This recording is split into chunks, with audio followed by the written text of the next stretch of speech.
तो थोड़ा सा हम देख लेते हैं कि हमने क्या क्या पढ़ा है अभी तक। हमने डेफिनेशन देखी इंटरनेशनल रिलेशंस की, और हमने देखा स्कोप। अब स्कोप में हमने उसको डिफरेंट तरीके से देखा। स्कोप को हमने ये देखा कि स्कोप को हम ये देख सकते हैं कि वो कौन से एरियाज हैं जहां पे इंटरनेशनल रिलेशंस अप्लाई होता है, जैसे कि नेशनलिज्म, वॉर। वो कौन सी डिफरेंट चीजें हैं, एस्पेक्ट्स ऑफ लाइफ हैं जहां पे इंटरनेशनल रिलेशंस कुछ ना कुछ देखता है। तो एक स्कोप में तो एरिया आ जाता है। दूसरी चीज स्कोप में ये आ सकती है कि कौन से वो एक्टर्स हैं जो उसमें एक रोल प्ले करते हैं। और उसमें हमने देखा कि स्टेट एक्टर्स हैं और नॉन स्टेट एक्टर्स हैं। तो इस तरह से हमने इंटरनेशनल रिलेशंस के स्कोप को देखा। फिर स्कोप को देखने का एक और तरीका ये था कि इंटरनेशनल रिलेशंस जो है वो उसका discipline wise it is interdisciplinary. उसमें इकोनॉमिक्स भी आ जाती है, उसमें पॉलिटिक्स भी आ जाता है, उसमें डिफरेंट किस्म की चीजें आ जाती हैं। ये एक स्कोप को देखने का तरीका था, तो ये भी इंटरनेशनल रिलेशंस के स्कोप में आ जाता है। फिर हमने ये देखा कि स्कोप में लेवल्स भी आ जाते हैं, कि इंटरनेशनल रिलेशंस को देखने का एक लेवल्स ऑफ एनालिसिस भी है, कि इंटरनेशनल रिलेशंस का स्कोप इंडिविजुअल पे भी है, at the same time society के लेवल पे भी है या स्टेट के लेवल पे भी है, और फिर इसका स्कोप इंटरनेशनल लेवल पे भी है। तो ये स्कोप में उसका एक लेवल्स ऑफ एनालिसिस भी आ जाता है। और हमने ब्रीफली देखा था कि क्या डिफरेंट इसमें थीरीज हैं। फिर हमने बात की थी evolution of international relations as a subject. This is not part of your syllabus, लेकिन this is necessary to understand international relations. अगर आप उसकी एक हिस्टोरिकल डेवलपमेंट नहीं देखेंगे तो आपको थीरीज की नहीं समझ आएंगी। ये थीरीज वॉइड में क्रिएट नहीं हो जाती। अगर हम डायरेक्टली शुरू हो जाएं कि जी रियलिज्म या आइडियलिज्म, तो वो आपको कभी भी नहीं समझ आएगा कि उसका बैकग्राउंड क्या है। तो वो मैंने इंटरनेशनल रिलेशंस को इटसेल्फ समझाने के लिए भी एक हमने उसका हिस्टोरिकल डेवलपमेंट देखा। मुझे ये लगता है कि वो बहुत नेसेसरी है, और हिस्ट्री जल्दी समझना भी आसान होती है और उसको सेंस बनाना भी जो है वो ज्यादा इजी होता है। और ये क्वेश्चन आ भी चुका है सीएसएस में, इसलिए वो बड़ा जरूरी था। लेकिन आज हम दोबारा जो है अपने सिलेबस पे आते हैं, और सबसे पहले हम करेंगे एवोल्यूशन ऑफ इंटरनेशनल सोसाइटी, और उसके बाद हम करेंगे नेशन स्टेट सिस्टम। तो एवोल्यूशन ऑफ इंटरनेशनल सोसाइटी से हम स्टार्ट करेंगे, और हम देखेंगे कि जो इंटरनेशनल डिफरेंट स्टेट्स का आपस में बिहेवियर है वो किस तरह से इवॉल्व हुआ है। और फिर हम देखेंगे कि जो मॉडर्न सिस्टम है इस वक्त स्टेट्स का, नेशन स्टेट सिस्टम, वो क्या है। अच्छा, इस तरह से जब हम ये ओवरऑल इंट्रोडक्शन करेंगे ना मल्टीपल एंगल से, तो you will have fair idea कि इंटरनेशनल रिलेशंस क्या है। अब हम इस वक्त करने की कोशिश क्या कर रहे हैं कि ये इंटरनेशनल रिलेशंस है, और हम उस सब्जेक्ट के को एक डिफरेंट पर्सपेक्टिव से ना अप्रोच करने की कोशिश कर रहे हैं, कि हम उसको हिस्ट्री से भी देख रहे हैं, हम उसको थ्योरेटिकल जो हिस्टोरिकल डेवलपमेंट है उस तरह भी देख रहे हैं, हम उसकी जो दूसरी चीजें हैं उस तरह भी देख रहे हैं। उससे होगा ये कि आपको एक ओवरऑल मल्टीपल पर्सपेक्टिव उसके मिल जाएंगे। स्कोप को हमने देखा बड़ी डिटेल में। अगर आप इस फाउंडेशन को सही तरह बिल्ड कर लेंगे तो मुझे लगता है कि फिर आप सही तरीके से कर सकते हैं। एटलीस्ट इस तरह मैंने किया था तो कंसेप्चुअल क्लैरिटी हुई थी। So we will start with evolution of international society, then will move on to the nation state system. अच्छा, आज हम बात करेंगे इंटरनेशनल सोसाइटी की। सबसे पहले वर्ड्स को देख लेते हैं। इसमें है इंटरनेशनल और सोसाइटी। सोसाइटी क्या चीज होती है? सोसाइटी होता है मुआशरा, या अ कलेक्शन ऑफ पीपल, ठीक है, या कम्युनिटी ऑफ पीपल, उसको सोसाइटी कहते हैं। और कोई भी लोग इकट्ठे रह रहे हो, वो ट्राइब की फॉर्म में हो या कम्युनिटी की फॉर्म में हो, उसको हम सोसाइटी कह सकते हैं। पाकिस्तान एक सोसाइटी है, और सोसाइटी पाकिस्तान ओवरऑल भी है, लेकिन सोसाइटी जो है वो लाहौर शहर भी एक सोसाइटी अपने आप में, या कोई एक छोटी सी कम्युनिटी हो वो भी एक सोसाइटी है। तो सोसाइटी एक थोड़ा सा इसके मल्टीपल मतलब हैं, लेकिन जो इसका बेसिक मतलब ये बनता है कि it's a community of people. और ये चीज आप देखेंगे, दूसरा इसमें वर्ड है इंटरनेशनल। तो हम इसमें इस तरह से देख रहे हैं, जहाँ कम्युनिटी ऑफ पीपल था, अब हम कम्युनिटी ऑफ नेशंस के एंगल से देखते हैं, ठीक है।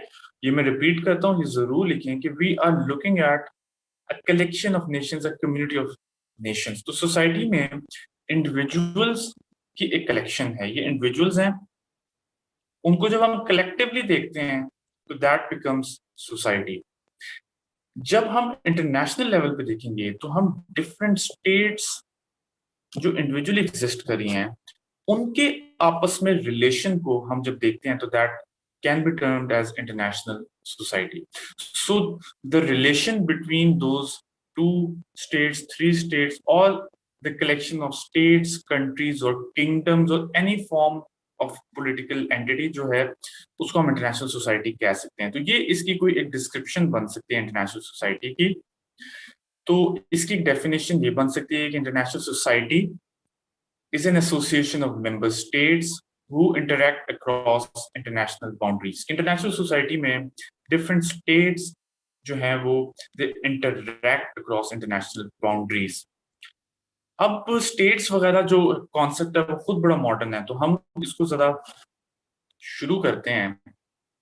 इसमें एक एस्पेक्ट ये भी आ जाता है, ये काइंडली जरूर अभी जरा गौर से सुनिएगा, कि सोसाइटी के पर्सपेक्टिव में हम देखते हैं कि जब एक माशरे की बात करते हैं, जैसे पाकिस्तान एक माशरा है, तो उसमें डिफरेंट किस्म के लोग रहते हैं, but they share a common thread, कि उनकी एक कोई नॉर्म्स होंगे, कोई ना कोई शेयर्ड नॉर्म्स होंगे, कोई ना कोई शेयर्ड वैल्यूज होंगी, that makes them society.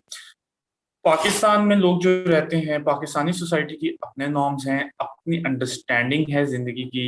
US में जो लोग रहते हैं उनके अपनी अंडरस्टैंडिंग है जिंदगी की, उनके अपने नॉर्म्स हैं।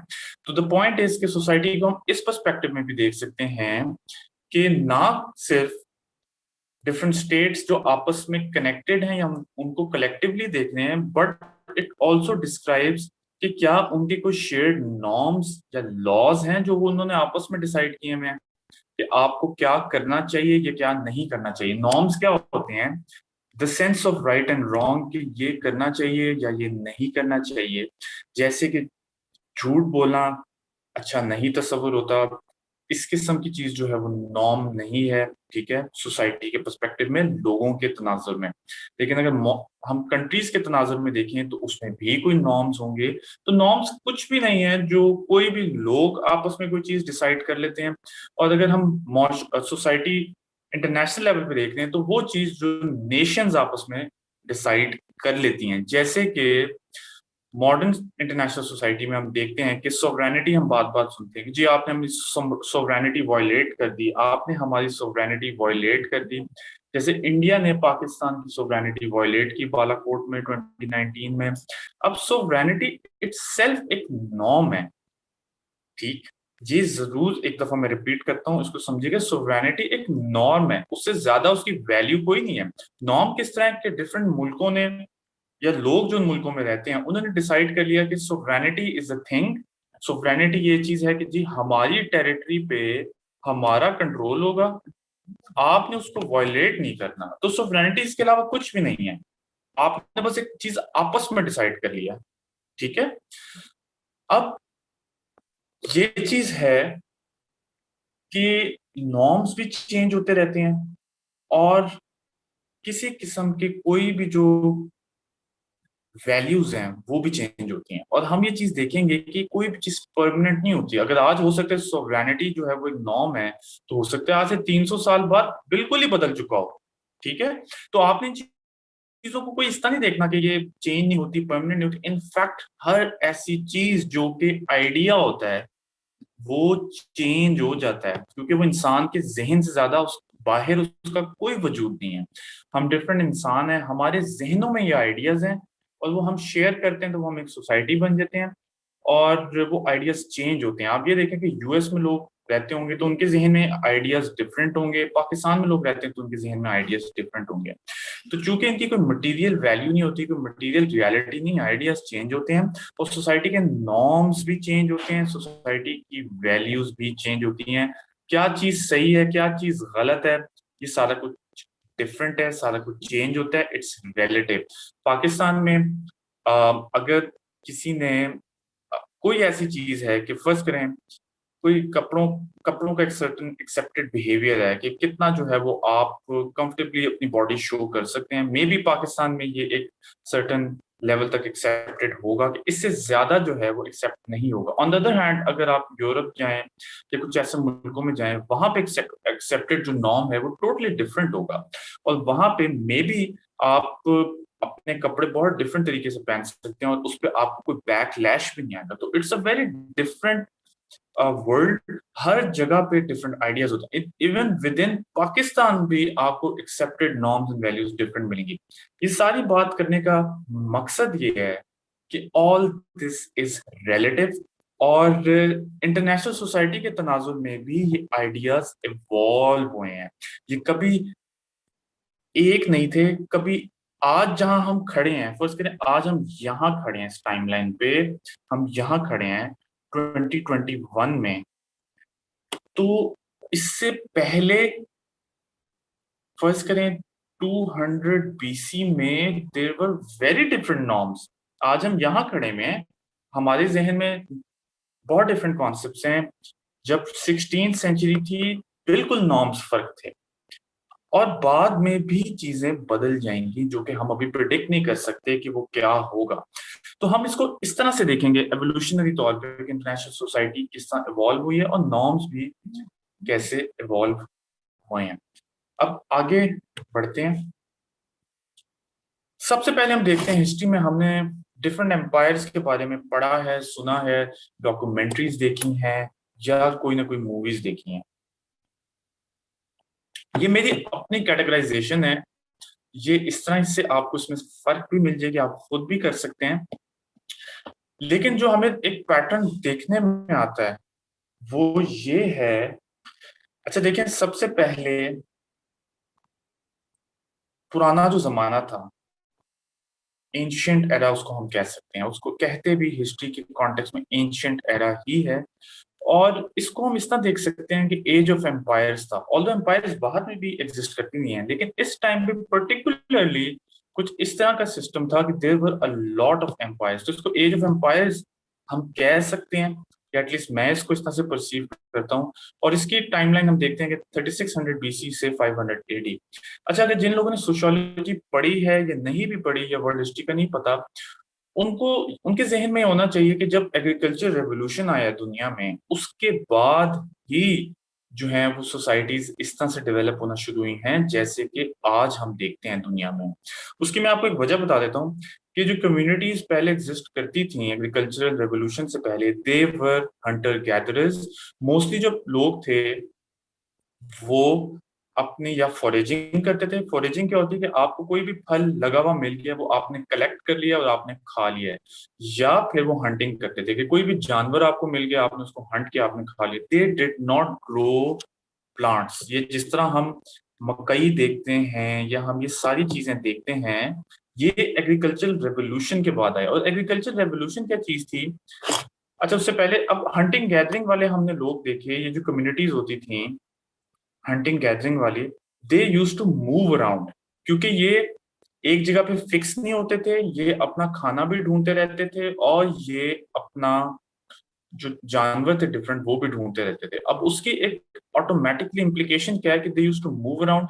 जब मौसम चेंज होते थे, जानवर भी मूव होते थे, फल भी चेंज हो जाते हैं, they use to move around in, इसलिए they did not build permanent architecture. जिस तरह आपने उसमें देखा होगा कि बहुत सारी जो कम्युनिटीज थी, इनके आर्किटेक्चर परमानेंट नहीं थे, इसलिए टाउन्स एंड सिटीज भी डेवलप नहीं होते थे। तो टाउन्स एंड सिटीज और परमानेंट सेटलमेंट जो है, this started after agricultural revolution.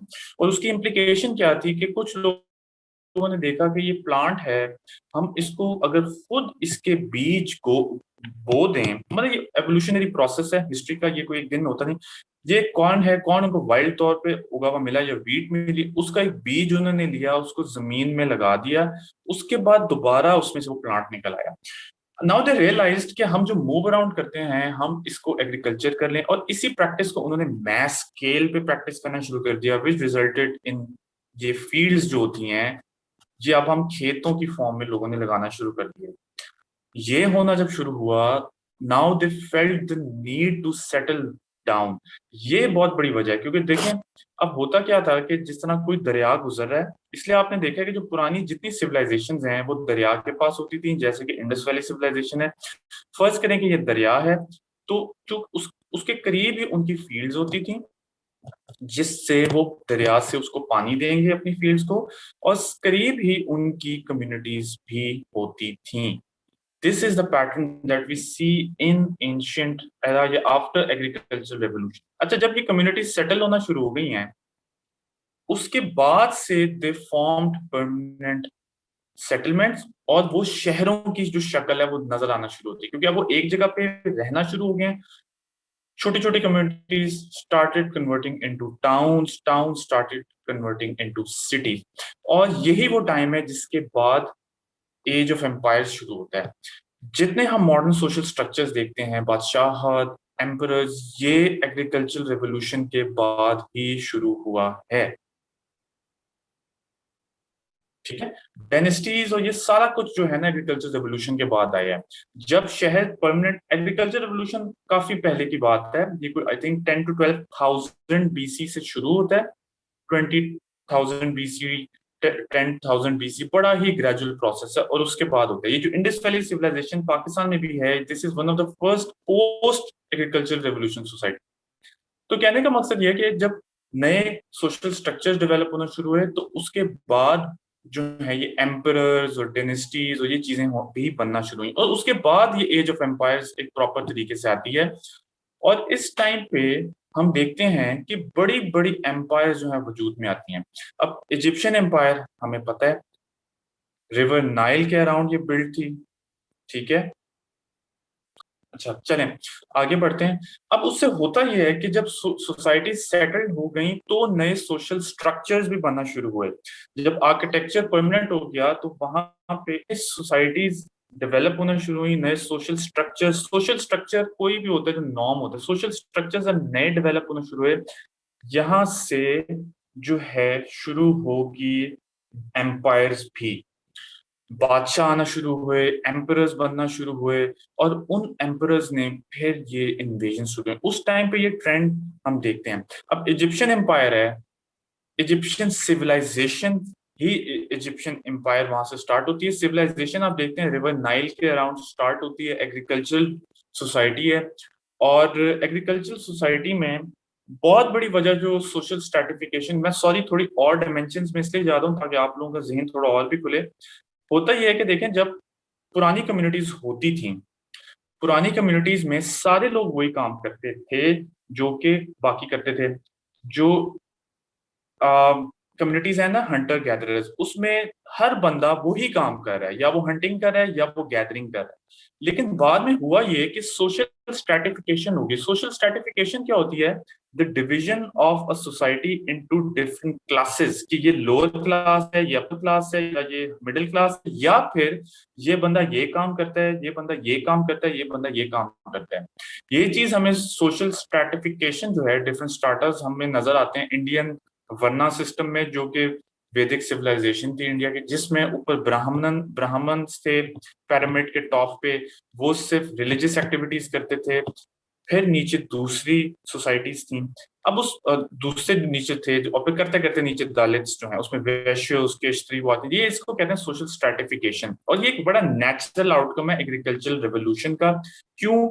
कुछ लोग डेजिग्नेट हो गए जो सिर्फ अब प्लांट्स ग्रो करेंगे, और जब कुछ लोग सिर्फ प्लांट्स ग्रो करेंगे, कुछ लोगों का और काम जो है वो दूसरा हो गया। इसको कहते हैं division of labour.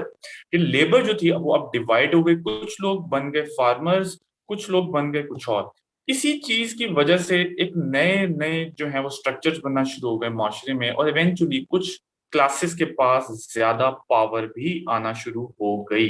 This is the start of power. ये पावर जो है वो कुछ लोगों के हाथों में इस तरह एक्यूमुलेट होना शुरू हुई है जब सोशल स्ट्रैटिफिकेशन शुरू हुई है माशरों में।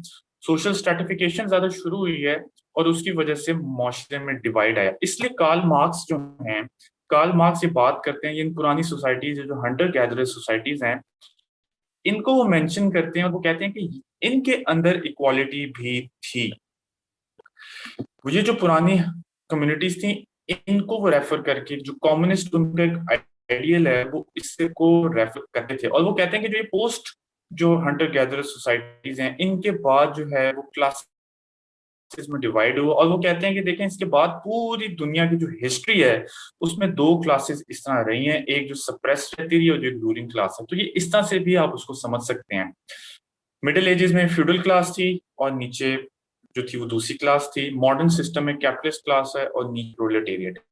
हमारे लिए यहाँ पे क्या रेलेवेंट है कि इसी चीज की एक अगली हम उसको एवोल्यूशनरी प्रोसेस देख सकते हैं हिस्ट्री का, कि जब कुछ एम्परर्स के पास काफी पावर आ गई है, अब वो चीजें एक्सपैंड होते होते सोसाइटीज एम्पायर्स की फॉर्म में आ गई हैं।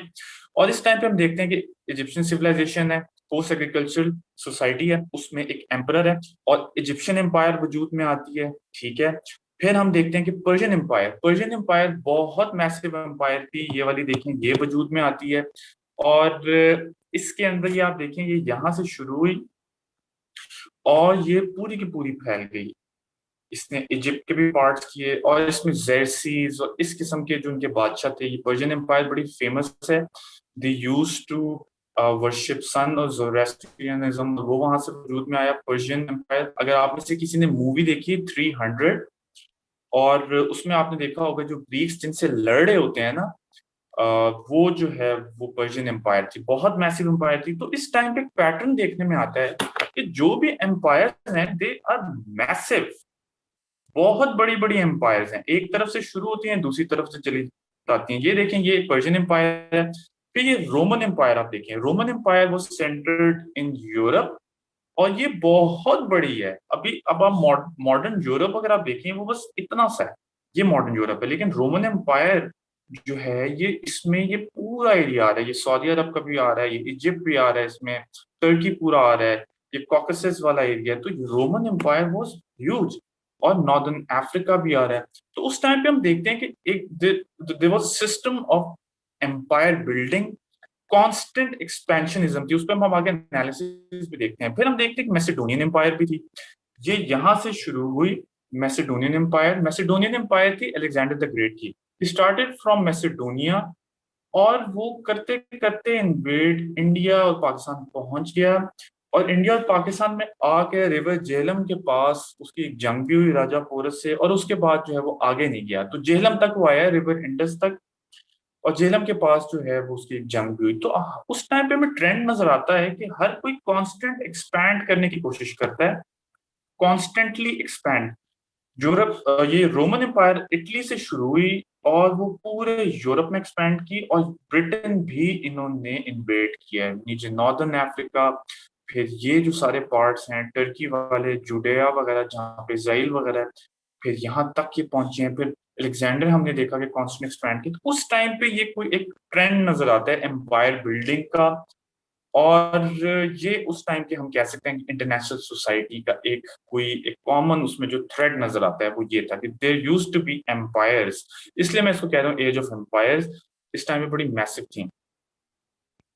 अच्छा, इस इसका थोड़ा सा हम एनालिसिस देखते हैं कि जो एम्पायर है पुरानी, इनका इनके फीचर्स क्या थे, ये जरूर नोट कीजिएगा। जो जनरली इस टाइम पे नजर आता है वो ये नजर आता है कि जो मोनार्क होता था सबसे ऊपर, जैसे कि इजिप्शियन हमने देखा है मोनार्क। ये फीचर्स ऑफ इंटरनेशनल सोसाइटी बता रहा हूं मैं, of ancient age of empires के। इस टाइम पे फीचर्स क्या थे? सबसे पहला फीचर ये था कि जो बादशाह होता था उस टाइम पे, ये जो एम्परर होता था, जनरली उसको गॉड हिमसेल्फ ही माना जाता था। ये एक बड़ा ट्रेंड था। ये चीज हमें पर्शियन एम्पायर में नजर आती है कि जो एम्परर था पर्शियन उसको खुदा ही माना जाता था। फिर इजिप्ट में हमें ये चीज नजर आती है कि जो फेरौन होता था, फेरोज होते थे, दे वर डीम्ड गॉड हिमसेल्फ, उनके हाथ में पावर बहुत ज्यादा होती थी। तो ये एक फीचर था उस टाइम पे, उस टाइम के एम्पायर्स का, कि पॉलिटिक्स और रिलीजन इस तरह से इन्फ्यूज था कि emperor was deemed god himself. Even Chinese emperors भी उस टाइम पे जो होते थे, चाइनीज एम्पायर भी थी, उसको भी एक बहुत हाई पेडिस्टल पे रखा जाता था। तो ये एक ट्रेंड हमें नजर में आता है, ये पहला फीचर है। फिर उस टाइम पे दूसरा एक फीचर इसमें है कि these were hegemonic imperialistic powers. Hegemonic imperialistic powers, hegemonic क्या होता है? जो अपनी हेजेमनी स्टैब्लिश करने की कोशिश करते हैं। और ये इंपीरियलिस्टिक भी थी। इंपीरियलिज्म क्या है? जो दूसरों को जाके इन्वेड करता है और उस पर कब्जा करता है। तो ये हेजेमोनिक इंपीरियलिस्टिक एम्पायर्स थी, दे वर हेजेमोनिक इंपीरियलिस्टिक पावर्स, ये कॉन्स्टेंटली एक्सपैंड करने की कोशिश करते थे। उस टाइम पे ये कोई फीचर था, ये कोई नॉर्म्स थे, ये कॉन्स्टेंटली एक्सपैंड करने की कोशिश करते थे। सो दीज वर हेजेमोनिक, अपनी हेजेमनी रीजन में और फिर फार बियॉन्ड एस्टैब्लिश करते थे। और इनकी कोशिश होती थी कि दे जितना फैल जाया जाए तो फैले। तो देयर वाज, जो इसका अगला फीचर बनता है थर्ड, वो है expansionism. All of these tried to expand themselves as far as they could. ये एक फीचर नजर आता है। कांस्टेंट एक्सपेंशनिज्म हमें नजर आती है उस टाइम पे। तो एक्सपेंशनिज्म लिखे। फिर there was a principle of might is right. Principle of might is right क्या है? कि जंगल का कानून है, एक्सेप्टेड बिहेवियर था ये, कि कोई किसको मर्जी हरा के कब्जा कर ले। कोई सोवरेनिटी कॉन्सेप्ट नहीं है इस टाइम पे किसी किस्म के। अच्छा, ये भी फीचर लिखे हैं, no concept of sovereignty. No concept of sovereignty ancient era में, किसी मुल्क की कोई सोवरेनिटी नहीं है। If you can defeat it, आप उसको कब्जा कर सकते हैं। ये एक्सेप्टेड नॉर्म था, जो माइट इज राइट। और उसमें there was a white area. ये वाइट एरिया मेडिटेरेनियन सी है बीच में, ठीक है। ये white area is the sea बीच में। ये नीचे अफ्रीकन कॉन्टिनेंट है और ये यूरोपियन कॉन्टिनेंट है।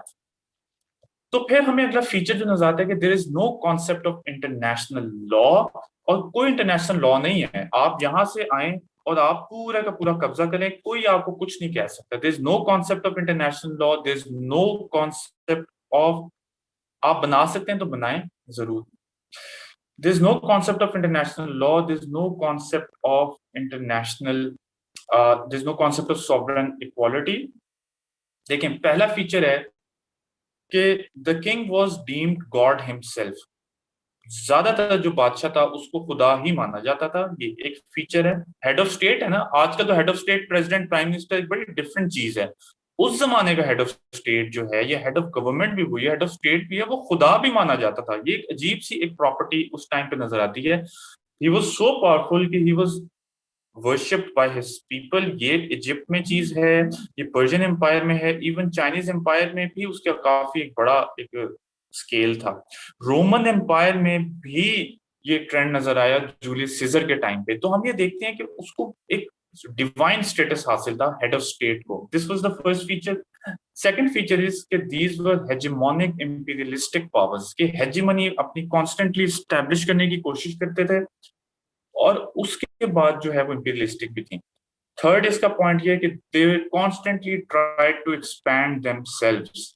हमेशा अपनी एम्पायर को एक्सपैंड करने की कोशिश करते थे। मॉडर्न दुनिया में देखें, कोई अपने आप को एक्सपैंड करने की कोशिश नहीं कर रहा, क्योंकि एक चेक आ गया इंटरनेशनल लॉ का, पब्लिक ओपिनियन का, वर्ल्ड ओपिनियन का, सोवरेनिटी का कॉन्सेप्ट आ गया। फिर है माइट इज राइट।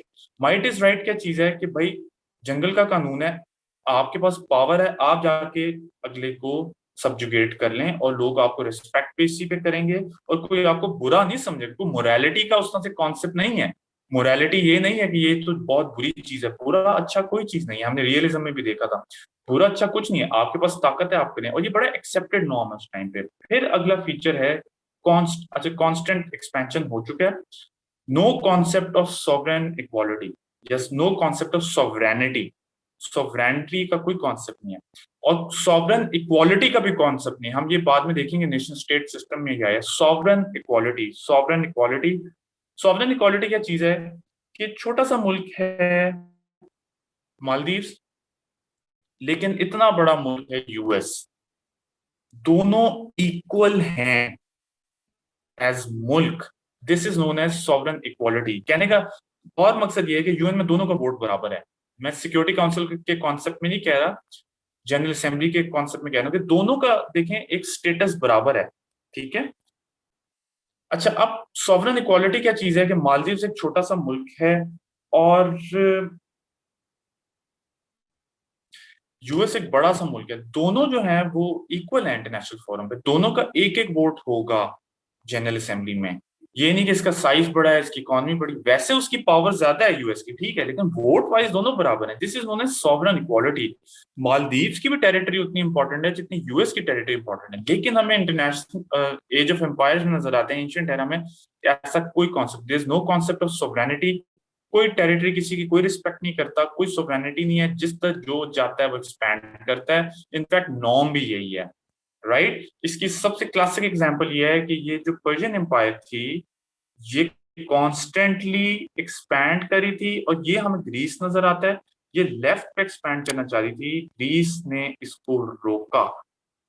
ये मैं थोड़ा रिपीट करता हूँ, ये पूरी की पूरी पर्शियन एम्पायर है। ये जब वेस्टर्न एक्सपैंड करी थी, ये रास्ते में इनके ग्रीस आया, ग्रीस में इसको रोका गया, जो कि बैटल ऑफ मैराथन बड़ी फेमस आपने सुनी, जहां से मैराथन रेस शुरू हुई है। इतने से मुल्क ने, ग्रीस ने पर्शियन एम्पायर को यहाँ पे रोका, और ये कॉन्स्टेंटली एक्सपैंड करने की कोशिश कर रही थी। ये बड़ी फेमस है, ये ग्रीस ने, इनको 300 मूवी एक बड़ी उस पर बनी हुई थी विजुअल इफेक्ट्स वाली, वो इस पे बेस्ड है। लेकिन इंटरेस्टिंग चीज ये है, ये कॉन्स्टेंटली एक्सपैंड करना चाह रही थी पर्शियन एम्पायर, नहीं कर सकी यहाँ पे। और उसके बाद ग्रीस में जब अलेक्जेंडर द ग्रेट आए, वो ईस्टवर्ड गए, उन्होंने पूरी पर्शियन एम्पायर को सबजुगेट किया, और उससे भी आगे आगे इंडिया तक। तो वो देखें, वही चीज बिल्कुल रिवर्स में रिपीट हुई कि पहले पर्शियन एम्पायर वेस्ट को जानना चाह रही है, और उसके बाद जो है उन्होंने मैसेडोनिया ग्रीस से शुरू किया, और वो ईस्ट को आए, उन्होंने उसको पूरा सबजुगेट कर दिया। तो पॉइंट ये है कि there is no concept of sovereignty, there is no concept of sovereign equality, there is no concept of international law. कोई इंटरनेशनल कोर्ट ऑफ जस्टिस नहीं है, कोई ट्रीटीज आपस में इस तरह नहीं हुई हुई कि आप इस पे नहीं करेंगे, आप उस पे नहीं करेंगे, कोई यूएन चार्टर नहीं है कि कोई एग्रेशन नहीं करेगा मुल्क, किसी किस्म की कोई इस तरह की अलायंस नहीं है, कोई लॉ नहीं है इंटरनेशनल जो उन चीजों को प्रोटेक्ट कर सके। तो ये इसका फीचर, अगर इस सोसाइटी को हम समझ लें, मेरे ख्याल से हमें मॉडर्न सोसाइटी समझना बहुत इजीली है। क्यों? क्योंकि हम पे कॉन्ट्रास्ट कर सकते हैं कि अच्छा इस वक्त ही है। वरना होता क्या, अगर हम डायरेक्ट मॉडर्न उस पर आ जाएं और हम बात करना शुरू हो जाएं यूएन की, इंटरनेशनल लॉ की, तो हमें वो लगता है कि यार ये सारा कुछ कहाँ से आ गया है, और वो समझना बड़ा मुश्किल होता है। इसलिए ये समझना बहुत जरूरी है कि आपको समझ आए कि कभी ये सब कुछ नहीं भी होता था, राइट। आगे फिर एक फीचर जो इसमें आता है कि इसमें डिप्लोमेसी इस टाइम पे बड़ी बेसिक प्रैक्टिस होती थी। डिप्लोमेसी क्या है कि पीस ट्रीटीज या उस चीज को आप आपस में बात करें दो मुल्क, तो बड़ी बेसिक डिप्लोमेसी होती थी, और कोई बहुत एडवांस डिप्लोमेसी हमें इस टाइम पे नजर नहीं आती, बड़ी सोफिस्टिकेटेड डिप्लोमेसी ऑर्गेनाइज्ड किस्म की हमें नजर नहीं आती। अगला पॉइंट ये है कि डिप्लोमेटिक इम्यूनिटी कोई कुछ ज्यादा कॉन्सेप्ट इस टाइम पे उस तरह नजर नहीं आता। डिप्लोमेटिक इम्यूनिटी क्या होती है कि हमारा डिप्लोमेट है, हमने बात करने के लिए भेजा है, तो आप उसको प्रोटेक्शन दें। तो ये भी एक नॉर्म है कि जो डिप्लोमेट है, जो बात करने आ रहा है, बेशक वो मुखालिफ फौज के, आपने उसको रिस्पेक्ट देनी है। तो ये एक नॉर्म है, ये ओवर टाइम डेवलप हुआ है डिप्लोमेटिक कम्युनिटी। तो उस टाइम पे आपको इतना नजर नहीं आता, बड़ी ब्रूटल टाइम थे, इस टाइम पे कुछ ज्यादा लिहाज किया भी नहीं जाता था, मे बी कुछ जगहों पे किया जाता हो। तो डिप्लोमेटिक कम्युनिटी का भी एक नॉर्म है जो ओवर टाइम पे डेवलप हुआ, ठीक है। तो ये हमें इस टाइम पे एंशिएंट एरा में नजर आता है, टोटल लॉलेसनेस नजर आती है, टोटल एक्सपेंशनिज्म है। इंटरनेशनल सोसाइटी इस टाइम पे इस किस्म की है। इसको आप प्रोटो इंटरनेशनल सोसाइटी भी कह सकते हैं। प्रोटो से क्या मुराद होता है कि बिफोर इंटरनेशनल सोसाइटी। बिफोर क्यों कह रहा हूं कि सोसाइटी, अगर हम इस कॉन्टेक्स्ट में देखें कि जी सोसाइटी वो चीज है जहां पे नॉर्म्स एग्जिस्ट करते हैं, तो फिर हम पुराने टाइम को इस तरह कैटेगराइज कर सकते हैं कि इस टाइम पे कोई नॉर्म्स एग्जिस्ट नहीं करते थे। तो उस कॉन्टेक्स्ट में हम इसे प्रोटो इंटरनेशनल सोसाइटी कह सकते हैं। या अगर आपने इसको इंटरनेशनल सोसाइटी इस तरह से कहना है कि यही इसके फीचर हैं कि यहाँ पे नॉर्म्स एग्जिस्ट नहीं करते थे, तो आप इसको ये भी कह सकते हैं कि ये इंटरनेशनल सोसाइटी इस टाइम की जो थी उसमें नॉर्म्स नहीं थे। तो दोनों तरीके से आप उसको देख सकते हैं। लेकिन पॉइंट बीइंग कि there were no norms, there was no respect for territory, there was no respect for other countries sovereignty. इसकी बाद की स्टेज देखते हैं जो मिडिल एजेस है। मिडिल एजेस में जो है वो चीजें थोड़ी डेवलप होना शुरू होती हैं। मिडिल एजेस में यहाँ पे क्या कह रहा हूँ, 500 से 1500 एडी तक। और इस टाइम पे क्रिश्चियनिटी आ चुकी है, और क्रिश्चियनिटी जो है वो यूरोप में उसका वो सेंटर्ड है। और इस टाइम पे इस्लाम भी आ चुका है। इस्लाम जो है वो मिडिल ईस्ट, सऊदी अरब, नॉर्दर्न अफ्रीका में सेंटर्ड है और ये स्पेन में भी सेंटर्ड है। ये इस टाइम पे चीजें डेवलप हो चुकी हैं। फिर इस टाइम पे इंडिया में अपना एक सिस्टम चल रहा है और चाइना में भी एक अपना सिस्टम चल रहा है, लेकिन इस टाइम पे एक मंगोलियन एम्पायर हमें नजर आती है काफी बड़ी, चंगेज खान वगैरह की 13th सेंचुरी वगैरह में। और वो मंगोलियन एम्पायर जो है इस टाइम पे आपको उसी तरह की चीज नजर आती है जैसे कि पहले पुरानी वाली एम्पायर्स थी, उतनी ही ब्रूटल, उतनी ही कोई रिस्पेक्ट जो उनको सोवरेनिटी की नहीं होगी।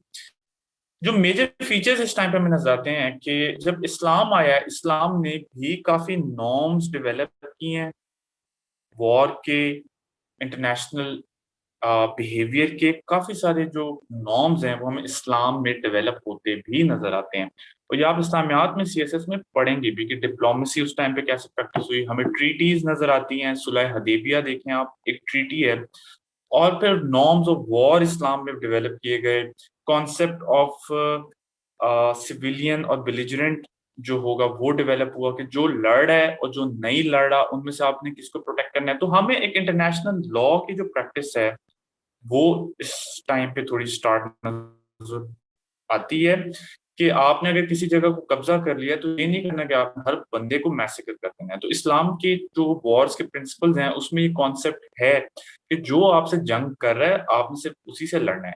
और ये एक इंटरनेशनल लॉ का कॉन्सेप्ट है, क्योंकि जो मॉडर्न जिनीवा कन्वेंशन है 1949 में जो आए हैं उनमें यही है कि डिस्टिंक्शन होगी कॉम्बैटेंट्स और सिविलियंस में। तो हमें थोड़ा सा इस टाइम पे ये चीजें नजर आना शुरू होती हैं कि थोड़े बहुत नॉर्म्स डेवलप होना शुरू हो रहे हैं। फिर और इस सोसाइटी की क्या फीचर हैं, या इसको थोड़ा हिस्ट्री के पहले एंगल से देखते हैं कि इस यूरोप में इस वक्त क्रिश्चियनिटी का कंट्रोल है।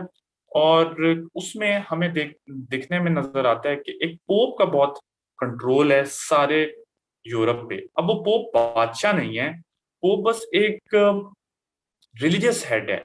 वैसे ओवरऑल इस वक्त यूरोप में डिफरेंट किंगडम्स हैं, डिफरेंट प्रिंसिपैलिटीज हैं जो छोटी छोटी, होली रोमन एम्पायर भी है, लेकिन उन सब के ऊपर जो है वो पोप है। पोप की एक रिलीजियस अथॉरिटी है ये चीज। पर हमें एक सिमिलर पैटर्न इस्लामिक दुनिया में भी नजर आता है। इस्लामिक दुनिया में किस तरह नजर आता है कि इस्लाम की एक कैलिफेट है उस टाइम पे, जिसमें जो खलीफा है, कैलिफ, वो एक रिलीजियस हेड है ओवरऑल, लेकिन उसके नीचे सल्टन्स हैं, सुल्तान जिन्हें हम कहते हैं।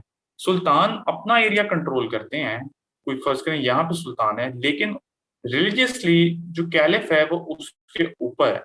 तो ये हम देख सकते हैं कि ये एक पैटर्न उस टाइम पे नजर आता है।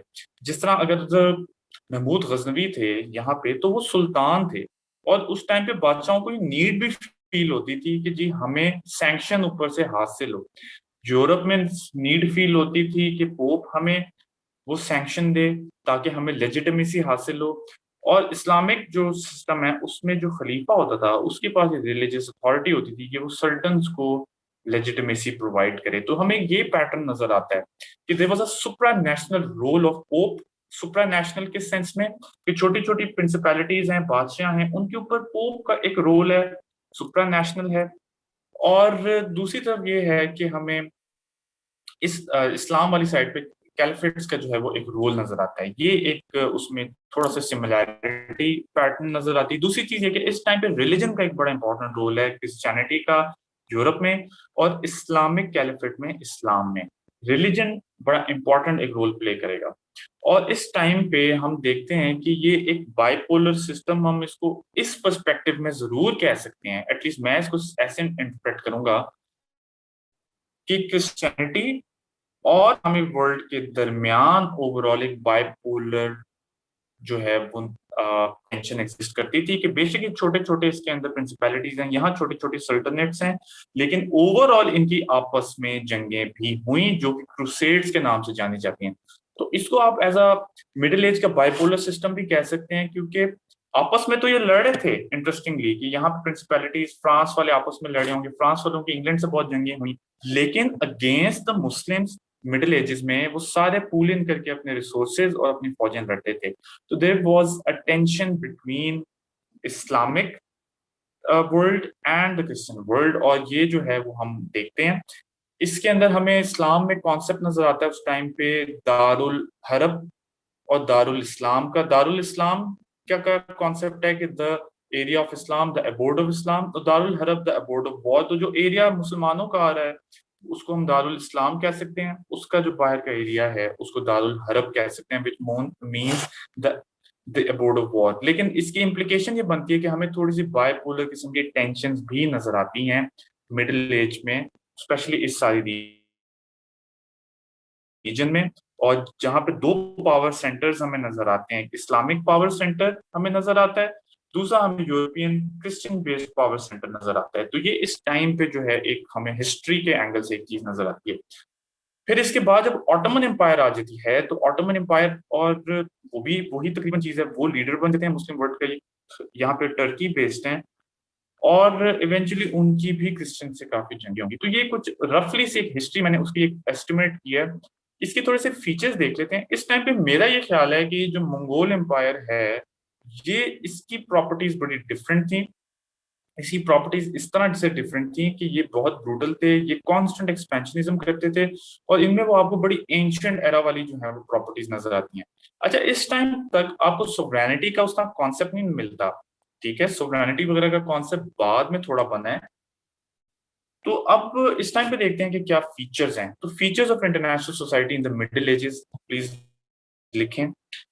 पहला फीचर जो उस टाइम पे नजर आता है कि there was bipolarity between the Christians and the Muslims region, bipolarity between the Christians and the Muslims region।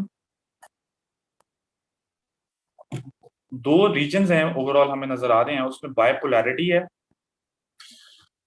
जिसकी वजह से क्रूसेड्स हुई, उन्होंने आपस में कई जंगें लड़ी, रिलीजियस वॉर्स की। फिर हमें नजर आता है कि there were smaller political units within these overall regions. Smaller political units कैसे हैं कि इस्लामिक दुनिया में सल्टनेट्स हैं जो अपनी एलिजेंस सेंट्रली कैलिफेट को अपनी एलिजेंस उन्होंने की भी है, वो बादशाह नहीं है, caliph is the religious figure head. तो smaller political units within these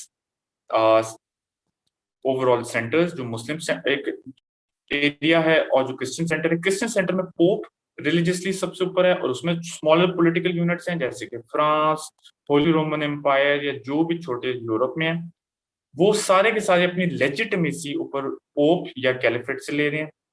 अच्छा, इस टाइम पे हमें फ्यूडल सिस्टम भी नजर आता है, और एक increased role of feudals and nobility नजर आता है। हमें क्रिश्चियनिटी वाले यूरोप में भी नोबल्स का एक रोल नजर आता है। नोबल्स क्या चीजें हैं कि वो सल्टन और आम पब्लिक के बीच में एक कैटेगरी है, नोबल्स। और हमें इस्लामिक दुनिया में भी नजर आता है। तो ये एक social structure, socio political structure उस टाइम पे नजर आता है कि नोबल्स का एक बड़ा रोल होता है। नोबल्स कौन है? जनरली वो या फ्यूडल्स हैं, वो लैंड ओन करते हैं। तो एक स्ट्रक्चर जो उस टाइम पे यूरोप में भी यही है और दूसरी जगहों पे भी यही आता है कि सबसे ऊपर पोप है, उसकी एक रिलीजियस अथॉरिटी है, उसकी पॉलिटिकल अथॉरिटी नहीं है। फिर हमें किंग नजर आता है, यूरोप में तो 100% ट्रू है। फिर हमें नोबल्स की एक कैटेगरी नजर आती है, सोशल स्ट्रेटिफिकेशन, ये मैं आपको बता रहा हूँ। और सबसे नीचे पेजेंट्स हैं या सर्फ्स हैं जो बेचारे खेतों में काम करते हैं। ये एक सोशल स्ट्रक्चर जो हमें नजर आता है उस टाइम पे। तो आपने इसमें लिखना है कि increase roles of feudals and nobles. Nobles का रोल आपको पता है कि इस्लामिक वर्ल्ड में भी था, उनकी एक से होती थी बादशाह पे। फिर इस टाइम पे हमें थीरी जो नजर आती है पॉलिटिकल साइंस की, वो है divine right of Kings. Divine right of Kings, ये थीरी नजर आती है पॉलिटिकल लेजिटिमेसी की। ये क्या थीरी है कि जी, जो बादशाह हैं उनको खुदा की तरफ से ये अथॉरिटी दी गई है कि वो रूल करें। हमने कल भी डिवाइन राइट ऑफ किंग्स की बात की थी। ये this is the basis of their authority. और इस्लामिक वर्ल्ड में भी हम देखते हैं कि बड़ा सिमिलर पैटर्न है कि इस्लाम में भी जो सॉवरेनिटी है वो अल्लाह की ही तरफ से दी जाती है, नीचे रूलर को, नीचे खलीफा को।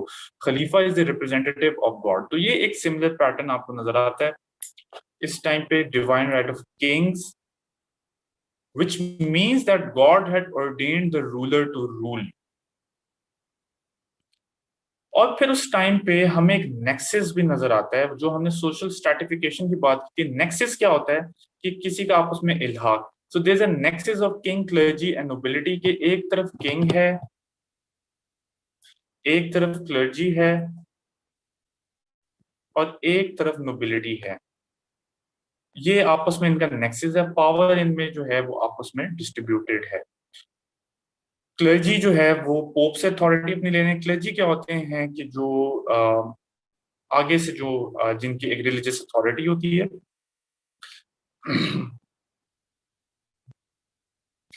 अच्छा, इस टाइम पे हमें थोड़ी बहुत आप कह सकते हैं इंटरनेशनल नॉर्म्स बहुत ज्यादा नहीं है, लेकिन थोड़े बहुत नजर आते हैं, क्योंकि जो इस्लामिक कैलिफेट थी और जो यूरोपियन कैलिफेट थी, ये आपस में ट्रेड भी करते थे, कुछ ना कुछ ये चीजें चलती रहती थी। तो कुछ ना कुछ आपको स्टेबिलिटी नजर आती है इस टाइम पे, उतना जो है वो लॉलेसनेस नहीं नजर आती जितनी कि आपको एंशियंट एरास में नजर आती है। थोड़ा सा आपने लिखना है, लेकिन स्टिल अभी तक सोवरेनिटी और नेशन स्टेट तो बहुत ही बात की चीज है, इस किस्म के कॉन्सेप्ट नहीं आए। तो आप देख सकते हैं कि ये नेशन स्टेट से पहले किस किस्म के पॉलिटिकल स्ट्रक्चर्स हैं, ये उस तरह के मुल्क नहीं है। मेरा पॉइंट आपको दिखाने का ये सब कुछ ये है, टाइम तो ये लग रहा है समझने में, लेकिन ये सब समझाने का मतलब ये है कि before nation states there were very different kinds of structures, very different kinds of distribution of political powers, उनको हम इतना नीटली कैटेगराइज भी नहीं कर सकते। अच्छा, अगला फिर जो आता है वो है international society in the modern era, जिसको हम मॉडर्न, मैं अब इस सेंस में कह रहा हूँ कि 1500 से 1900 तक। और इसमें इंटरनेशनल सोसाइटी के थोड़े फीचर्स देखते हैं कि किस तरह से जो है वो चीजें स्टार्ट हुई हैं।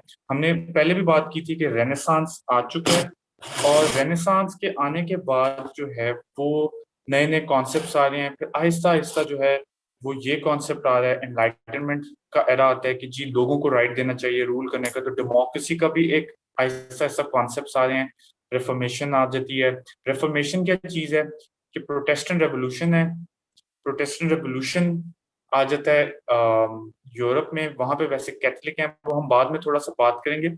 तो इस तरह के चेंजेस आ रहे हैं, इस तरह के चेंजेस के आने के बाद हम देखते हैं कि आइडियाज भी चेंज हो रहे हैं, और इसी टाइम पे जो है वो सॉवरेनिटी और इस किस्म के जो सारे आइडियाज हैं वो भी डेवलप होंगे, और इसी टाइम पे नेशन स्टेट सिस्टम भी बनेगा। इसको हम थोड़ा सा रफ जल्दी करते हैं ताकि बाद में हम नेशन स्टेट सिस्टम को डिटेल में करें। इस टाइम पे ही सारे नॉर्म्स डेवलप होंगे चीजों को करने के, और इस टाइम पे ही जो मॉडर्न इंटरनेशनल सोसाइटी है वो वजूद में आएगी। सबसे पहले इसमें जो इंटरेस्टिंग हिस्टोरिकल डेवलपमेंट होती है वो है birth of globalisation. Birth of globalisation इस टाइम पे कैसे होती है कि जब रिफॉर्मेशन सॉरी रेनेसांस आता है, रेनेसांस के बाद बहुत सी ऐसी टेक्नोलॉजीज डेवलप हो जाती हैं जिसके थ्रू आपके लिए ट्रैवल करना दुनिया में आसान है ऑन शिप। उसमें बहुत सी ऐसी टेक्नोलॉजीज हैं, क्योंकि जब रेनेसांस आता है उसके बाद थोड़ी बहुत साइंटिफिक रेवोल्यूशन भी आना शुरू होता है। सबसे पहले एक चीज इन्वेंट होती है, एक बड़ी इंपॉर्टेंट चीज है जो मैग्नेटिक कंपास है। अब मैग्नेटिक कंपास में उनकी एक्यूरेसी बढ़ जाती है, now they can travel very accurately. फिर एक टाइप ऑफ शिप है जिसको कहते हैं कैरावेल।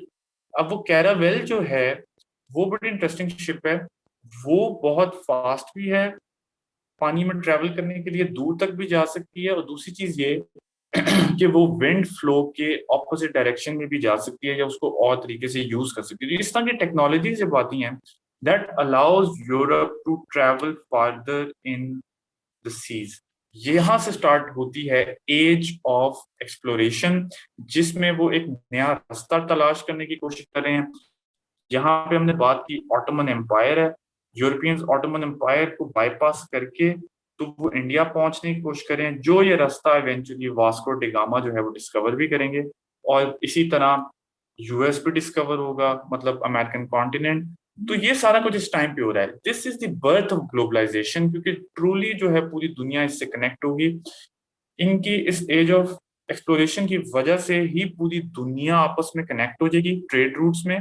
कैसे कि इंडिया से स्पाइसेस जा रहे हैं यूरोप, और दूसरी चीजें जा रही हैं, बाकी ये अमेरिकन कॉन्टिनेंट से रॉ मटेरियल जा रहे हैं, अफ्रीकन कॉन्टिनेंट से स्लेव्स जा रहे हैं, तो पूरी दुनिया पे ये नॉर्थ ईस्ट एशिया से भी चीजें जा रही हैं, चाइना से चीजें जा रही हैं, तो पूरी दुनिया आपस में एक ट्रेड के वेब में कनेक्ट होगी ग्लोबलाइजेशन में, और उससे कॉलोनीज भी इसी टाइम पे स्टार्ट होती हैं। तो ये सारा कुछ आपस में इंटरट्वाइंड है। अब आप देख रहे हैं जब ग्लोबलाइजेशन स्टार्ट हो रही है, कॉलोनाइजेशन स्टार्ट हो रही है, वर्ल्ड ट्रेड स्टार्ट हो रहा है, तो इंटरनेशनल सोसाइटी जो है वो बड़ी एक नई शक्ल इख्तियार कर जाती है। और सबसे इंटरेस्टिंग जो हिस्टोरिकल डेवलपमेंट इस टाइम पे होती है कि इस सारे निजाम को चलाने के लिए कि जी यहाँ से स्पाइसेस आ रहे हैं, वो जा रहे हैं यूरोप में, यहाँ से कुछ और आ रहा है, वो जा रहा है यूरोप में, अफ्रीका से कुछ और आ रहा है। This starts the birth of international law. अब इंटरनेशनल लॉ की नीड भी यहीं से फील होती है कि यार ये सारा कुछ रेगुलेट करने के लिए हमें कुछ ना कुछ करना स्टार्ट स्टार्ट करना चाहिए, कुछ रूल्स होने चाहिए, कुछ रेगुलेशंस होनी चाहिए। इस तरह से बेसिक जो इंटरनेशनल लॉ है वो स्टार्ट होता है। यहाँ पे थोड़े बहुत नॉर्म्स, ये कंट्रीज, यूरोपियन कंट्रीज चूंकि कॉलोनाइज करते हैं पूरी दुनिया को, वही आपस में ये नॉर्म्स बनाते हैं कि यार हमें कैसे ये चीजों को लेके चलना है। तो थोड़ी बहुत वो चीजें जो स्टार्ट होती हैं ट्रेड वगैरह की वजह से, वहां से ये नॉर्म स्टार्ट होते हैं शिप्स वगैरह पे। और international law start he sees के कॉन्टेक्स्ट में होता है, आप समझ रहे हैं, सीज के कॉन्टेक्स्ट में कि जी फ्रीडम ऑफ द सीज होना चाहिए या इस तरह की चीजें होनी चाहिए।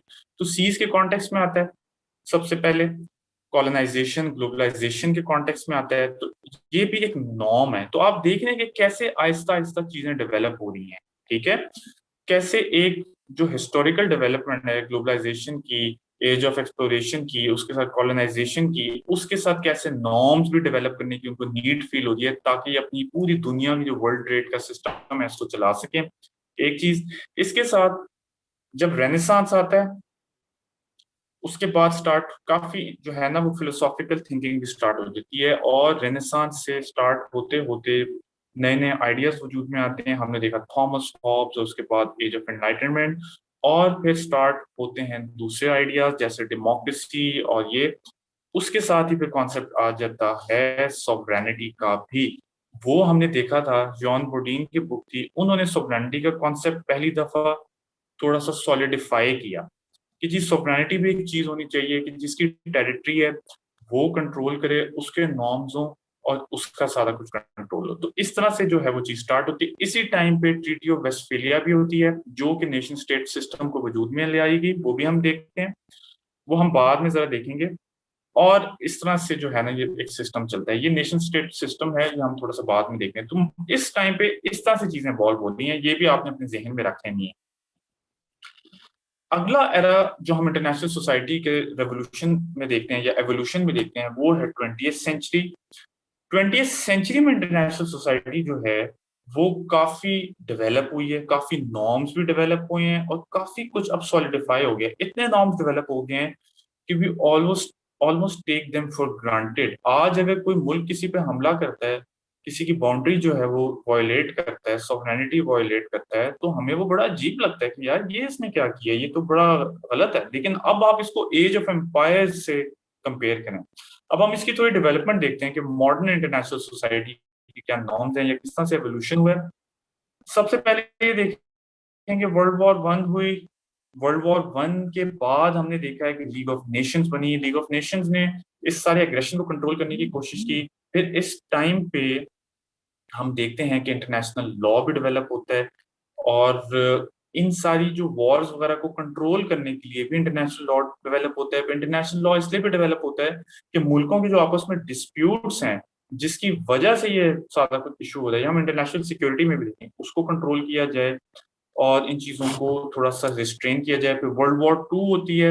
वर्ल्ड वॉर टू के बाद यूनाइटेड नेशंस को बनाया जाता है कि इस तरह का एग्रेशन दोबारा ना हो, मुल्कों की सॉवरेनिटी को प्रोटेक्ट किया जाए। उस यूनाइटेड नेशंस के चार्टर में वो सब कुछ इम्बेड कर दिया जाता है, जो नॉर्म्स, जो वैल्यूज जो मॉडर्न सोसाइटी में जो हैं वो लिबरल वैल्यूज जो हैं वो हम देख रहे हैं कि वो ट्रांसपोर्ट होकर इंटरनेशनल लेवल पे भी आ गई हैं कि मुल्कों को रिस्पेक्ट करना चाहिए, मुल्कों की अपनी से होनी चाहिए, सेल्फ डिटर्मिनेशन होनी चाहिए। ये सारे के सारे जो है वो डोमेस्टिक कॉन्सेप्ट है जो इंटरनेशनल लेवल पे आते हैं। तो हम देख रहे हैं कि international society truly society in the sense के नॉर्म्स की शक्ल में काफी 20th सेंचुरी में हुई है। इससे पहले नेशन स्टेट सिस्टम जब वजूद में आया था तब हुई थी। और फिर हम देखते हैं कि काफी जो पुरानी चीजें थी, जो लॉलेसनेस थी, वो खत्म होती है। हमें डीकोलोनाइजेशन नजर में आती है। जब बनी थी यूएन, अराउंड 50 स्टेट्स थी, और हम अब देखते हैं कि 193 मेंबर्स हैं। तो आप ये देखेंगे कि कितने मुल्क बने हैं 1945 से लेकर अब तक। तो डीकोलोनाइजेशन हुई है। और जो यूरोपियन मॉडल ऑफ सोसाइटी था, यूरोपियन मॉडल ऑफ सोसाइटी क्या चीज है कि डेमोक्रेसी हो और जो नेशन स्टेट सिस्टम है मुल्कों की आपस में डीलिंग का, वो पूरी दुनिया में फैलता है। ये बहुत बड़ा फैक्ट है। ये क्या फैक्ट है कि यूरोपियन ने जहां जहां कॉलोनीज बनाई वहां पे अपना अ, तर्ज हुकूमत भी ट्रांसपोर्ट किया। जैसे कि हम देखते हैं कि इंडिया पाकिस्तान, क्योंकि ब्रिटिश के पास था। इंटरेस्टिंग चीज ये देखें कि ब्रिटिश यहाँ आने से पहले, ब्रिटिश के, इंडिया और पाकिस्तान पूरा एक, ये इंडिया जो है ये एक मुल्क तो नहीं था। इसके अंदर डिफरेंट प्रिंसली स्टेट्स थी। यहाँ पे आप देख सकते हैं कि मैसूर वगैरह था, यहाँ पे राजपूत थे, और यहाँ पे ओध वगैरह थी। थोड़ा सा मुगल बेचारे रह गए थे। यहाँ पे बंगाल की थी, ये दक्कन में निजाम वगैरह थे, और यहाँ पे सिख एम्पायर भी थी। तो हम देख सकते हैं कि पूरे के पूरे ये जो एरिया है ये डिवाइडेड था। उसको आके ब्रिटेन ने पॉलिटिकली यूनिफाई भी किया है। तो ये एक बड़ी इंटरेस्टिंग फैक्ट है कि ब्रिटेन इस पे प्राइड भी लेता है कि हमने इंडिया को पॉलिटिकली यूनाइट किया। तो आप ये भी देख सकते हैं कि जो मॉडर्न इंडिया है, it is also a by product of the colonisation of this area. तो कुछ चीजों के आप देखें कि किस किस किस्म के जो है वो बाय प्रोडक्ट होते हैं, क्योंकि ब्रिटिश ने इस पूरे को कॉलोनाइज किया। उसकी वजह से एक मॉडर्न नेशनल आइडेंटिटी बनी है इंडिया की, और इन सबको अपना आप इंडियन लगना शुरू हुआ है। इससे पहले ऐसे नहीं होता था, किसी को अपना आप इंडियन नहीं लगता था, किसी को अपना आप राजपूत जरूर लगता होगा, किसी को अपना आप सिख लगता होगा, किसी को आप अपना आप बंगाली लगता होगा, या यहाँ पे जो मैसूर की थी, लेकिन किसी को अपना आप इंडियन नहीं लगता होगा। तो इंडियन एज अ कॉन्सेप्ट जो है वो पोस्ट जो है वो कॉलोनियल है, और ये इस तरह से हिस्ट्री डेवलप होती है इन इंटरेस्टिंग वेज, जिसको प्रिडिक्ट करना और समझना बहुत डिफिकल्ट हो जाता है। लेकिन पॉइंट ये है कि जब ब्रिटेन यहाँ पे आया, उन्होंने अपना जो यूरोपियन मॉडल ऑफ सोसाइटी था वो इम्पोज किया, और यहाँ पे डेमोक्रेसी आई। डेमोक्रेसी की वजह से मॉडर्न नेशनलिज्म, और मॉडर्न नेशनलिज्म की वजह से नेशन स्टेट सिस्टम, और नेशन स्टेट सिस्टम के बाद आप देख सकते हैं कि फिर पाकिस्तान वजूद में आया, बांग्लादेश वजूद में आया। तो कहने का मकसद ये है कि जब पूरी दुनिया में कॉलोनाइजेशन थी, फिर वो खत्म हुई कॉलोनाइजेशन, और उस, चूंकि यूरोपियन बेस्ड कॉलोनाइजेशन थी, तो Europe was able to transport its ideas in the whole world. और उनके ideas of nation state system, उनके आइडियाज ऑफ डेमोक्रेसी, उनके आइडियाज ऑफ नेशनलिज्म, ये सारे यूरोपियन कॉन्सेप्ट्स हैं, नेशनलिज्म, नेशन स्टेट, डेमोक्रेसी, वो पूरी दुनिया में फैल गए। और अब पूरी दुनिया में नेशन स्टेट सिस्टम और उसके बनाए हुए नॉर्म्स जो हैं, उनको एज अ स्टैंडर्ड फैक्ट लिया जाता है। तो ये हम देखते हैं कि बड़ी एक इंटरेस्टिंग डेवलपमेंट है वर्ल्ड हिस्ट्री की, और इसको इस तरह से भी एक दफा देखना जरूरी था, ताकि आप लोगों को पता चले कि हम जब नेशन स्टेट सिस्टम पे आते हैं तो वो एक दिन में ऐसे नहीं हो गया कि लोगों ने बैठ के डिसाइड किया कि जी ये ऐसे है। और वो आपने देखना है कि कभी ऐसे नहीं भी था। आज आप देखें कि अब हम फिर उसको पोस्ट कोल्ड वॉर देख लें एक दफा, ये देखते हैं, फिर उस पर एनालिसिस देता हूँ कि इंटरनेशनल लॉ इस वक्त कितना रिफाइन हो चुका है, कितना डेवलप हो चुका है। इस टाइम पे इंटरनेशनल कोर्ट ऑफ जस्टिस है, और किस किस्म की चीजें हैं। फिर हम देखते हैं कि ट्रांसनेशनल कॉरपोरेशन, जो जो मल्टीनेशनल, जिनको हमने कहा था मल्टीनेशनल कॉरपोरेशन, वो कितनी फैल चुकी हैं, कितना कॉम्प्लिकेटेड एक जो है वो सिस्टम बन चुका है। और इंटर गवर्नमेंटल ऑर्गेनाइजेशंस हैं जो कि हिस्ट्री में अनप्रेसिडेंटेड है। अब आप सोचें कि यूएन टाइप कोई ऑर्गेनाइजेशन जो है वो रोमन एम्पायर के टाइम पे एग्जिस्ट कर सकती थी, कि जी रोमन एम्पायर, उसके अंदर है पर्शियन एम्पायर, वो सारे मिलके एक ऑर्गेनाइजेशन चला रहे हैं। तो इसका मतलब है कि ये एक बड़ा मॉडर्न कॉन्सेप्ट है, और ये एक चीज हम जिससे अब एक स्टैंडर्ड फैक्ट लेते हैं, which we so use to it that we almost take it for granted. तो ये ग्रांटेड ना लें, ये एक मॉडर्न जो है वो एवोल्यूशनरी प्रोसेस का नतीजा है, और आज हम जहाँ खड़े हैं ऐसे कभी नहीं था। तो आपने सारी जो हिस्ट्री अपने जहन में रखनी है, ये जो मैंने आज आपको बताई है, और इसके नतीजे में आज हम जहाँ पॉइंट ऑफ टाइम में खड़े हैं, आज जो नॉर्म्स हैं, आज जो सिस्टम है, वो इस तरह एक एवोल्यूशनरी प्रोसेस से गुजरा है। अब हम देखें, हम एक्सट्रीम्स को दो कंपेयर करते हैं ताकि आपको समझ में आए कि कितनी चीजें बदल चुकी हैं। आज जो है, कोई श्रीलंका पे इंडिया से इन्वेड नहीं कर सकता कि इंडिया जाएगा और अपनी फौजें भेजेगा और कह देगा जी बस आज से जो श्रीलंका है वो मेरा सूबा हो गया। ऐसे नहीं हो सकता। वो दूसरे मुल्क जो है वो उसको पसंद नहीं करेंगे, क्योंकि अब ये नॉर्म बन चुका है। और ये हुआ 1991 में, जब इराक ने कुवैत को एनेक्स किया, अब एनेक्स करना क्या होता है कि आप किसी और की टेरिटरी को अपना हिस्सा बना लें। तो इराक ने कुवैत पे कब्जा कर लिया और उसको एनेक्स किया, which is known as Gulf War 1991। और उसके नतीजे में बड़ी बैकलैश आई इराक को। वहां पे सदाम हुसैन डिक्टेटर थे तो वो ये कर सकते थे। बड़ी बैकलैश आई और यूएस ने as a protector of international law, protector of international rules, international norms, international rule based order. अच्छा ये ध्यान में रखें, इसको कहते हैं rule based order. Rule based order जो है, ये जरूर लिख लें टर्म। रूल बेस्ड ऑर्डर क्या है कि रूल्स हैं, जितने नॉर्म्स हैं वो रूल्स हैं। और हम देख रहे हैं कि वो रोमन एम्पायर उन टाइम पे वो रूल बेस्ड ऑर्डर नहीं था, because there were no rules. उस टाइम पे बड़ा वो थॉमस हॉब्स वाला जो एक विजन नजर आता है हमें, रियलिज्म वाला, वो नजर में आता है कि कोई चीज नहीं है, कोई रूल नहीं है, कोई अच्छा बुरा नहीं है, जो जिस पे कब्जा करे वो कर ले। तो बड़ा रियलिस्ट पर्सपेक्टिव की एक एक्चुअल मैनिफेस्टेशन नजर आती है उस टाइम पे। लेकिन हमें मॉडर्न उसमें रूल बेस्ड ऑर्डर नजर आता है, और इसी को हम वर्ल्ड ऑर्डर कहते हैं कि अब जो वर्ल्ड ऑर्डर है या जो निजाम है वो रूल बेस्ड है। और यूएस कहता है कि it is the protector of the rule based order, और जो मुल्क के रूल बेस्ड ऑर्डर को वायलेट करेगा उसको जो है वो हम पीनलाइज करेंगे। राइट। तो अब ये चीज हमें नजर में आती है कि फिर यूएस ने गल्फ वॉर में इराक पे भी अटैक किया, कुवैत को जो है इराकी सब्जुगेशन से छुड़ाया, और कुवैत की जो इंटरनेशनल सॉवरेनिटी थी उसको बहाल किया। अब ये कितने एक इंटरेस्टिंग चीज है, कभी ऐसे दुनिया में पहले नहीं होगा। अगर ये पुराना दौर होता बीसीज में, तो जो भी मुल्क दूसरे से छुड़ाता वो खुद उसको अनेक्स कर लेता अपने में, उसको कभी भी हिस्सा नहीं छोड़ेगा कि चलें ठीक है अब आप एक छोटे से मुल्क हैं। तो अब आपको बड़ा एक रूल बेस्ड ऑर्डर नजर आता है, नॉर्म बेस्ड नजर आता है। अच्छा जो एनेक्सेशन, एनेक्सेशन क्या है कि किसी और की टेरिटरी पे कब्जा करें और उसको अपने हिस्सा बना लें, ये आपको अब नजर नहीं आती। और ये लास्ट टाइम जो हुई है ये 2014 में हुई है। एनेक्सेशन जो कि हमें पर्शियन एम्पायर और उन समय बड़ी कॉमन प्रैक्टिस थी कि अलेक्जेंडर द ग्रेट शुरू हुआ मैसेडोनिया से, और करते करते वो पाकिस्तान पंजाब पहुंच गया और उसने सारा ही नेक्स कर लिया।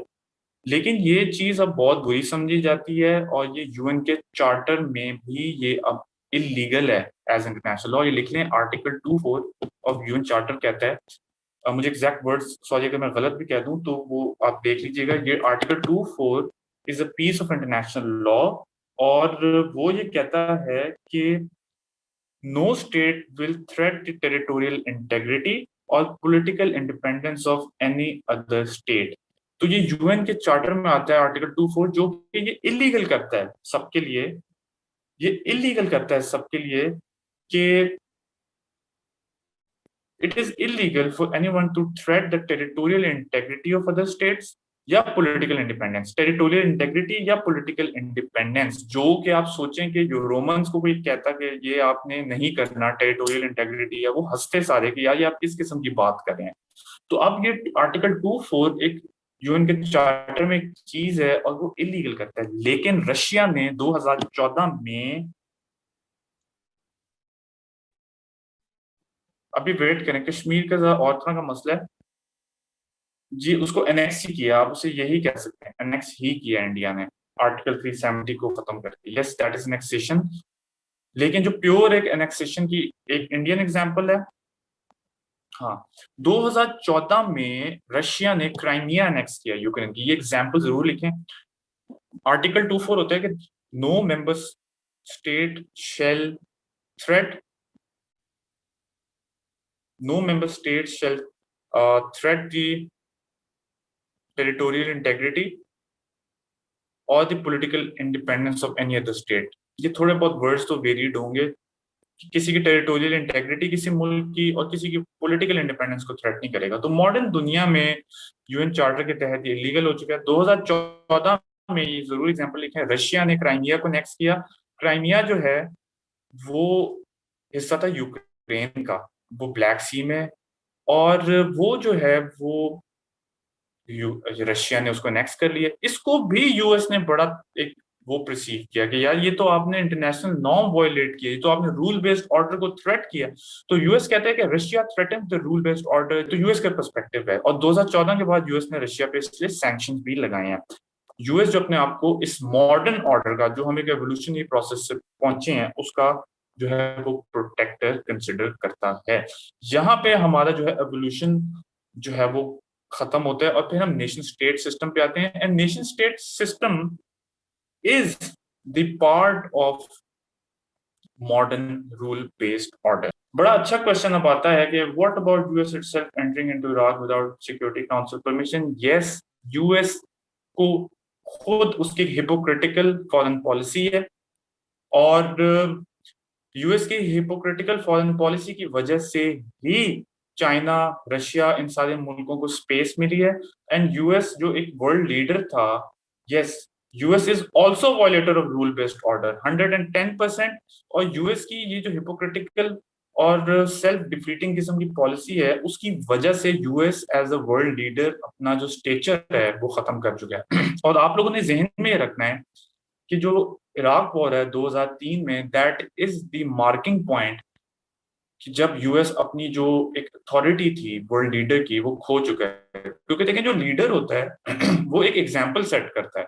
और अगर यूएस भी अफगानिस्तान में 2001 में उनके पास यूनाइटेड नेशंस के साथ परमिशन थी, ये आपने जहन में रखना है। 2001 में they had the permission.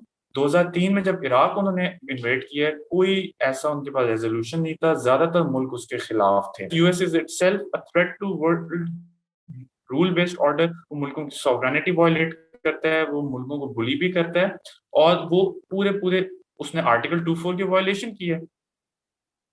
UN कैसे बैकलैश करेगा? आप ये देखें कि यूएन का सिक्योरिटी काउंसिल है जो सबसे ज्यादा स्ट्रांग होता है, ठीक है।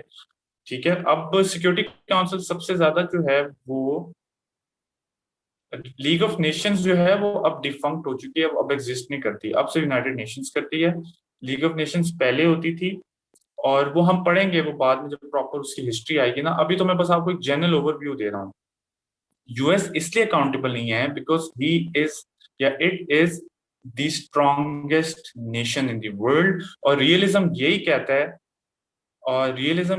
है कि जो पावरफुल होता है वही रूल करता है। तो रूल बेस्ड ऑर्डर रियलिज्म नहीं मानता। अब मैं आपको ये थोड़ा सा उसका रियलिस्ट पर्सपेक्टिव में दे देता हूँ कि रियलिज्म जो है वो कहता है यार ये रूल बेस्ड ऑर्डर, ये सारी बातें हैं, ये सारा कुछ नहीं है। दुनिया में अभी भी जंगल का कानून है।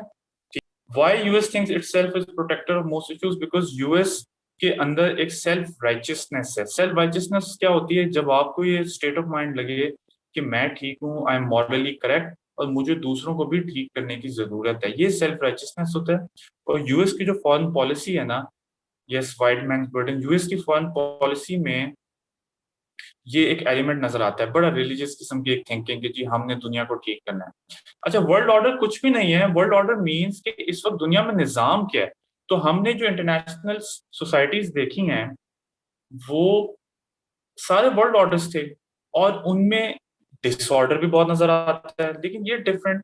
फॉर रिकमेंडेड बुक आप वर्ल्ड ऑर्डर पढ़ें, हेनरी किसिंजर की, हेनरी किसिंजर्स वर्ल्ड ऑर्डर। उसमें ये पुरानी शायद चीजें आपको ना मिलें जो मैंने आपको इतनी बताई हैं, लेकिन कुछ ना कुछ आपको मिलेगा। World order by Henry Kissinger, please ये पढ़ें, बहुत अच्छी बुक है, स्पेशली जिन्होंने फॉरेन सर्विस में जाना है। Henry Kissinger world order. नहीं, एवोल्यूशन ऑफ नेशन स्टेट आप इतना पुराना नहीं लिखेंगे, लेकिन आप बस एक मेंशन कर दीजिएगा कि before the nation state system क्या निजाम चल रहा था, what was the world order, दुनिया में क्या था। देखें, रियलिस्ट जो हैं स्कॉलर्स वो तो कहते हैं कि यार रूल बेस्ड ऑर्डर कुछ नहीं है, जंगल का कानून है, जो बड़ा होता है वो माइट इज राइट है। इराक की हमने एग्जांपल देखी कि यूएस रूल बेस्ड ऑर्डर को प्रोटेक्ट करने की कोशिश करता है, but at the same time वो खुद भी उस चीज को फॉलो नहीं करता, एंड पे पावर ही बोलती है। रशिया के पास पावर थी, उसने क्राइमिया को एनेक्स कर लिया, किसी ने उसका क्या जो है वो बिगाड़ लिया है, राइट। उसने आर्टिकल 24 की वायलेशन की, यूक्रेन भी बेचारा चीखता रह गया, यूएस ने सैंक्शंस लगा दिए हैं काटसाक के नाम से रशिया पे। कोई रशिया से अब वेपन्स नहीं खरीद सकता, ये एक मसला है आजकल के दौर में ना। इंडिया भी रशिया से खरीद रहा है, लेकिन रशिया पे सैंक्शंस है यूएस के, और 2014 के बाद से लगे हैं। तो रियलिस्ट तो कहते हैं देखें माइट इज राइट है, ये रूल बेस्ड कुछ नहीं होता। इसलिए रियलिस्ट जो हैं वो इंटरनेशनल ऑर्गेनाइजेशंस को भी कुछ नहीं मानते। जॉन मीरशाइमर, इनका नाम आप बार बार सुनेंगे, ये भी रियलिस्ट हैं।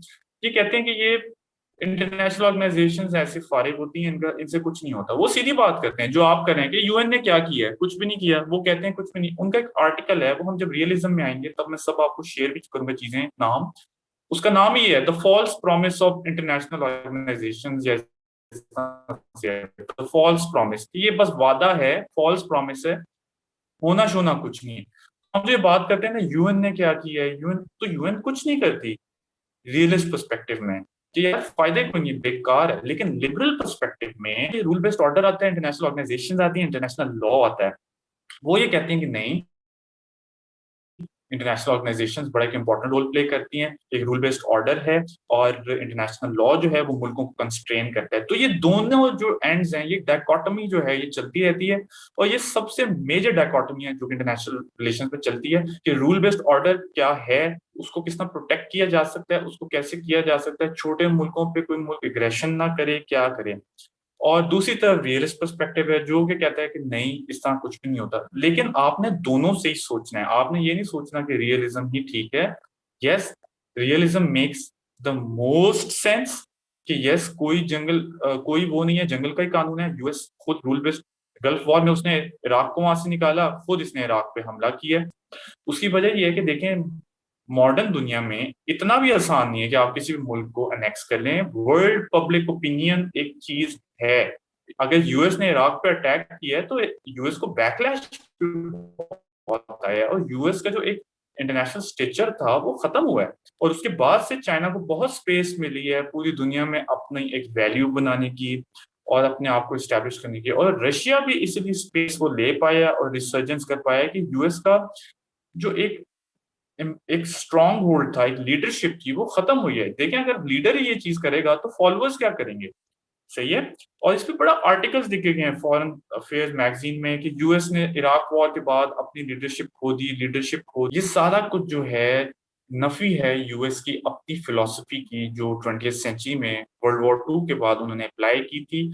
और ये एक रूल बेस्ड ऑर्डर की भी नफी है। तो यस, इतना सीधा नहीं है। और आपने लिबरलिज्म को भी सपोर्ट करना है, आपने रियलिज्म को भी करना है, दोनों को समझ के करना है। क्योंकि देखिए, इतना आसान नहीं है। मैं यहाँ से स्टार्ट हुआ था। आप आज के दुनिया में इजीली किसी मुल्क पे कब्जा नहीं कर सकते। आप करेंगे तो आपको बहुत बैकलैश आएगा। देखिए, उसकी वजह पता है क्या है? उसकी वजह यह है कि फर्ज करें, खुदा ना खास्ता, कि कोई मुल्क जो है वो श्रीलंका पे कब्जा कर लेता है। छोटा मुल्क है ना, या मालदीव है, छोटा मुल्क है, उनकी ना बेचारों की इतनी आर्मी है, ना इतने रिसोर्सेज हैं। फर्ज करें इंडिया जो है श्रीलंका पे कब्जा कर लेता है। अब अगर इंटरनेशनल कम्युनिटी उस चीज को कंडेम नहीं करेगी तो वो उस चीज को एक्सेप्ट करिए। आप समझ रहे हैं, जब आप एक चीज को कंडेम नहीं करें तो आप उसको एक्सेप्ट करें। ये दोनों चीजें ऐसी वर्क करती हैं। अगर फर्ज करें आपके सामने, आप कहीं बाजार में जा रहे हैं, एक क्राइम होता है, और आप उसको उसमें इंटरफेयर नहीं करते, या पुलिस को नहीं बताते, या उसको खुद नहीं रोकते, तो आपने उसको एक्सेप्ट कर लिया।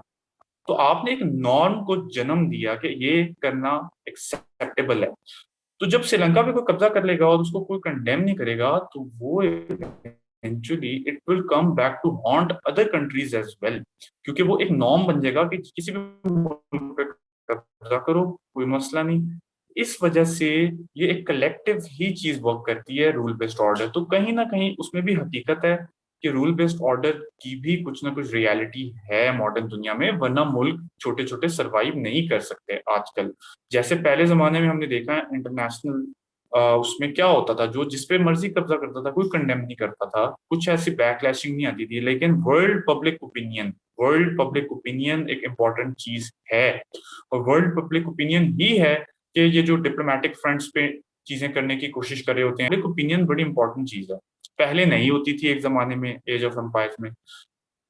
इन शॉर्ट, रियलिस्ट पर्सपेक्टिव से भी आपने चीजों को देखना है, but at the same time आपने लिबरल पर्सपेक्टिव से भी चीजों को देखना है, कि यार दोनों ही हकीकत ठीक है। ठीक है, रूल बेस्ड ऑर्डर भी है, लेकिन एट द सेम टाइम जंगल का कानून भी है। और यही वो डायकोटमी है जो हमें मेजर नजर भी आती है। आई होप ये आप लोगों को चीज क्लियर हुई हो।